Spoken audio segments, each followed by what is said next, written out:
Friends, welcome to another video of stock market. आज हम discuss करने वाले अमरा राजा बैटरीज के बारे में। अमरा राजा नेक्स्ट साइड के लिए पॉजिटिव न्यूज यही है कि टाटा केमिकल्स ने फिलहाल जो लिथियम आयन बैटरी मैन्युफैक्चरिंग का प्लान किया था उसे टेम्पोररी पोस्टपोन कर दिया। एंड होप के आने वाले टाइम में भी बहुत टाइम तक ये इस पर्टिकुलर चीज के ऊपर काम नहीं करने वाले। सो डेफिनेटली इनके लिए जो थ्रेट था वो चला गया है। Exide and Amara Raja those twos are the market leaders. आने वाले टाइम में जब भी लिथियम आयन बैटरी या फिर दूसरे हाइड्रोजन टेक्नोलॉजीज वाले बैटरी का डिमांड बढ़ेगा, so these are the two company जो बहुत ज्यादा इंपॉर्टेंट रोल प्ले करने वाले। अभी दोनों स्टॉक कंसोलिडेट जोन पे है, दोनों ने अपने 52 वीक्स लो को टच किया है, बट डेफिनेटली लास्ट टाइम मैंने एक्साइड के ऊपर वीडियो बना था। Amara Raja is also equally the beneficiary, क्योंकि इनका जो प्रोडक्ट है Amaron, one of the famous batteries, and बहुत सारे कार्स एंड बाइक्स में एमरॉन बैटरीज भी लगते हैं। परफॉर्मेंस वाइज भी they are very very good.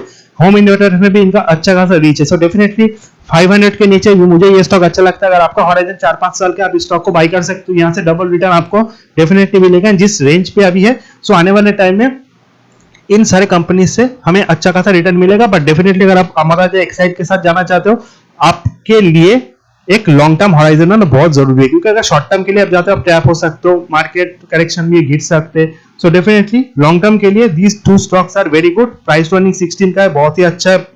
Brokerage target 700 के करीब है, जो यहाँ से ऑलमोस्ट 30% से 50% के करीब है। मार्केट कैपिटलाइजेशन 8000 करोड़ के आसपास है। ईच एंड एवरी पैरामीटर मुझे ये स्टॉक अच्छा लगता है। 840 का लो है, निचले लेवल से ऑलमोस्ट ये 10% ऊपर आया है। और डेफिनेटली एट दैट मोमेंट भी जिस रेंज पे मार्केट रिकवरी में ये और पार्टिसिपेट करेगा, ऐसा मेरा मानना है। टेक्निकल्स को अगर आप देखोगे, सो टेक्निकल में सबसे इंपॉर्टेंट है relative strength index and money flow index. Short term में स्टॉक के मूवमेंट को बताता है। 70 को ऊपर स्टॉक ओवरबॉट होता है, 30 के नीचे ओवरसोल्ड।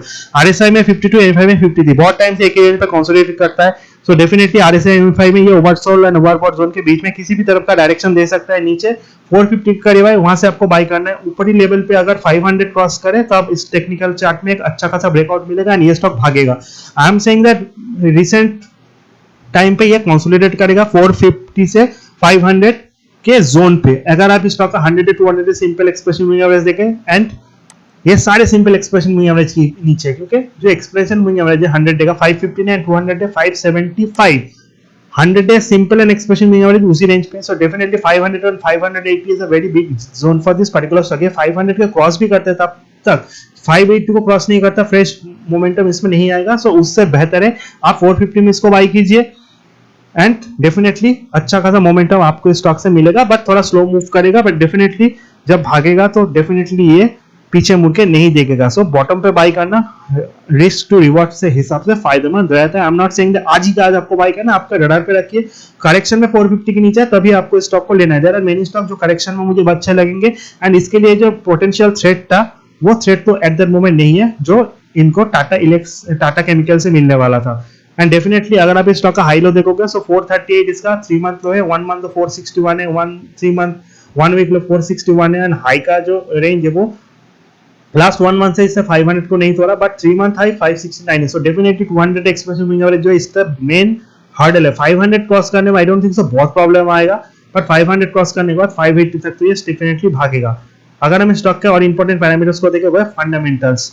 फंडामेंटल्स में सबसे इंपॉर्टेंट होता है रिजल्ट। अभी तक जुलाई क्वार्टर के रिजल्ट नहीं आए, बट डेफिनेटली जो मार्च के रिजल्ट थे बहुत ही प्रॉमिसिंग तो नहीं थे, बट डेफिनेटली अगर आप सितंबर, दिसंबर एंड मार्च के रिजल्ट देखोगे कंसोलिडेटेड जोन में था, क्योंकि लास्ट सितंबर 2020 टू मार्च 2020 2000 करोड़ के आसपास का इनका रेवेन्यू है। ऑपरेशनल जो प्रॉफिट है वो घटा है हालांकि, क्योंकि जो एक्सपेंसेस ओवर द ईयर बढ़े हैं, लेथ के प्राइस जिस तरह से बढ़े या फिर और भी रॉ मटेरियल कॉस्ट इंप्रूव होने के कारण इनके जो एक्सपेंसेस है वो बढ़े हैं। And definitely operational profit 300 crore से नीचे आए हैं 220 करोड़, जो कि खराब था। लास्ट क्वार्टर का रिजल्ट खराब होने के कारण स्टॉक में हमने पनिशमेंट देखा, बट इन दिस क्वार्टर भी आई डोंट थिंक तो बहुत बड़े रिजल्ट आएंगे, बट डेफिनेटली बहुत खराब भी नहीं आएंगे।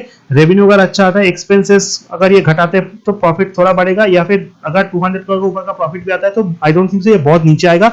एंड आता भी है 450, then you can definitely buy, क्योंकि आने वाले टाइम में जो इस तरह से मेटल्स के प्राइस में थोड़ा बहुत वोलेटिलिटी रहेगा, उसको इनको इसका फायदा मिलेगा। एंड इस क्वार्टर में मेटल के प्राइस काफी घटे, सो वी होप के एक्सपेंसेस घटने के कारण इनके जो प्रॉफिटेबिलिटी है उनमें सुधार है। प्रॉफिटेबिलिटी अगर बाई चांस बहुत अच्छे 300 करोड़ के ऊपर आता है तो अब ये स्टॉक नीचे नहीं रुकेगा, ये भागेगा यहाँ से 20% का मूवमेंट तो आपको रिजल्ट के आफ्टर इफेक्ट में ही दिख जाएंगे। सो लास्ट क्वार्टर का नेट प्रॉफिट 100 करोड़ के नीचे थे, बट अगर इस क्वार्टर के परफॉर्मेंस अच्छे रहे तो 150 करोड़ फिर से ही अचीव करेगा। And that is why I am saying that Exide Amar Raja both stocks are looking very good, and specially Amar Raja जो ज्यादा भाग सकता है। अगर आप स्टॉक के पीएस के साथ कंपेयर करें, दो कंपनी एक्साइड एंड अमर राजा साथ साथ भागते साथ साथ गिरते, fundamentally technically Exide sounds much more better than Amar Raja, but definitely दोनों स्टॉक का जो मूवमेंट है वो ऑलमोस्ट सिमिलर होते।